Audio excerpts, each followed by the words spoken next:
Long time no see. All right, we need 9 minutes. All right, so that's what we're gonna do. And we're gonna do part two, activity number two. So let me share my screen. Okay, let's jump right back into this bad boy. Okay, so we have 5 pairs of sentences. We want to make, just like we did in activity one, we want to combine them. Oh, darn it. Hold on a second. Using sentential relative clauses. Okay, now a couple of these are going to be a little more challenging, a little different than the others. Okay, so what I'm going to do is I am going to again turn off my cam, mute my mic, and give you 6 minutes. Do 6 minutes. So we need to get 9.5 minutes. So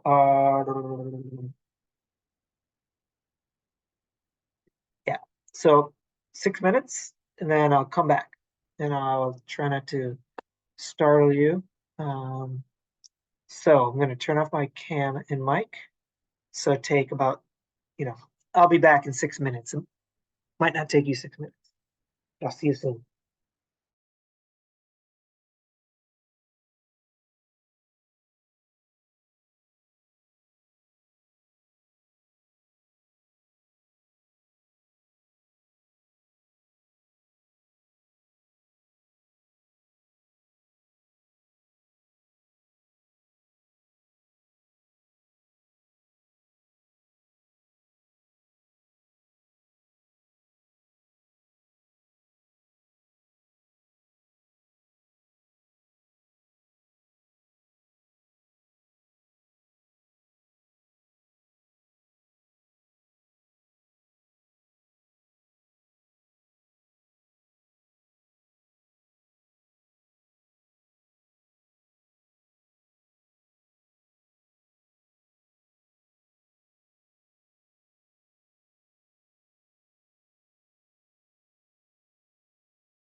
Okay, let's complete this activity. All right, so I'll give you now, as you can see, the first three are very similar to the examples above because the first three begin with this, it. So these are quite simple. He finally agreed to the proposal, comma, which was a relief to everyone involved. Straightforward. Similarly, the project was completed on time, which was surprising given the recent delays. The book was published last month, which has created a lot of anticipation. Okay, now is when we get a little more challenging. Okay, so what we can do is we can combine these two pairs of sentences because many fans were disappointed. The concert was canceled. Many fans were disappointed. Sounds kind of like a, maybe a children's book, something. Alice won photography concert. She felt incredibly proud. Okay, so this is what we can do because many fans were disappointed about what? They weren't disappointed about this entire event. Basically, what happened in that sentence. She felt incredibly proud. What was she proud about? She was proud about winning the photography contest. So, the concert being canceled was disappointing. All right, so what we can do here is we can do which, comma, which. The concert was canceled, which. Now, what we want to do is we need to change some things here. As you can see, we have which has, which was, so which verb, which was. We need a verb here. What we can do is we have options. Now, we can do two things. We can use the be verb, and we can use this right here, adjective. Now, because ed adjectives describe people, this is an event, not it's the cause of that feeling. So we're going to have to say just disappointing too. Okay, now that's now we have one sentence. So the concert was canceled, which was disappointing to many fans. Okay, that works. There's an even better way. Rather than using the adjective form of disappointed, so using disappointing, meaning we need to use the be verb, which is not a strong verb, we can use the verb form of disappoint. So which disappointed, no more preposition, many fans. The concert was canceled, which disappointed many fans. Ooh, that's super strong. And as you can see here, when we use the be verb and the adjective, we add words because we end up having to add two. And was disappointing too. So we end up adding words. But when we have the strong action verb here, which disappointed, we don't add words. Sure, it's the same number of words, but now one sentence. Here we have two sentences, we have two subjects. Here we just have one independent clause and a relative clause connected to it. Sounds good. Okay, so now let's jump down here. Okay, we're going to do comma which. Okay, Now we're gonna have to have a verb here. Now, incredibly, we're gonna have to think about this because winning the photography contest, that is the cause of her feeling proud. So in this case, we're gonna need a verb. And so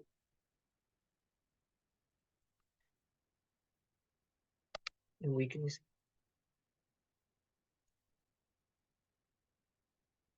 basically that's the form. Now we just need to think about the verb.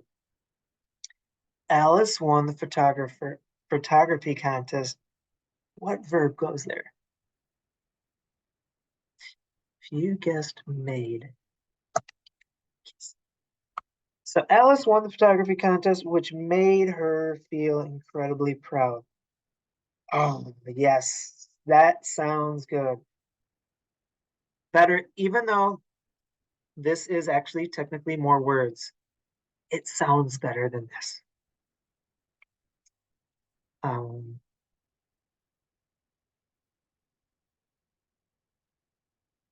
and to be honest, you don't even need feel. Yeah, you don't even need feel. You could just say which made her incredibly proud. That sounds good. Um, which filled her with pride. I mean, there are many options here. You know, if we could,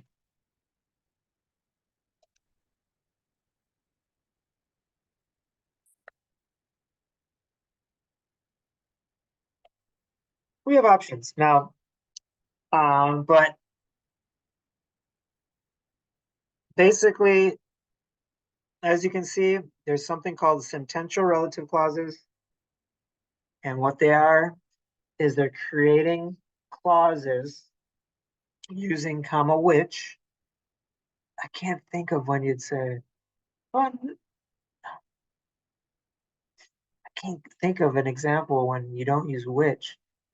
I mean, I always see comma which. So comma which, and those clauses refer, modify, or add additional information about the previous sentence.